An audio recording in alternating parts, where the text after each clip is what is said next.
சொடக்கு மேல சொடக்கு மேல அப்படி சொடக்கு மேல சொடக்கு போட்டுது என் விரல் வந்து நடுத்தருவில் நின்று சொடக்கு மேல சொடக்கு போடுது இருக்கீங்க என்னையா செய்வீங்க எப்பயா செய்வீங்க சொடக்கு மேல சொடக்கு மேல அப்படி சொடக்கு மேல சொடக்கு போட்டுது என் விரல் வந்து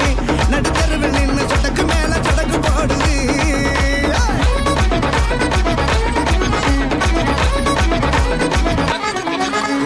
தடுக்கிறவன கெடுக்கிறவன முறைச்சு பார்க்கணும் தலக்கணத்துல குதிக்கிறவன சரிச்சு பார்க்கணும் அடி வயிற்றுல அடிக்கிறவன எதிர்த்து கேட்கணும் இனி ஒரு முறை நம்ம தொட அவன் நினைச்சு பார்க்கணும் கொடுத்த அடிய திருப்பி திருப்பி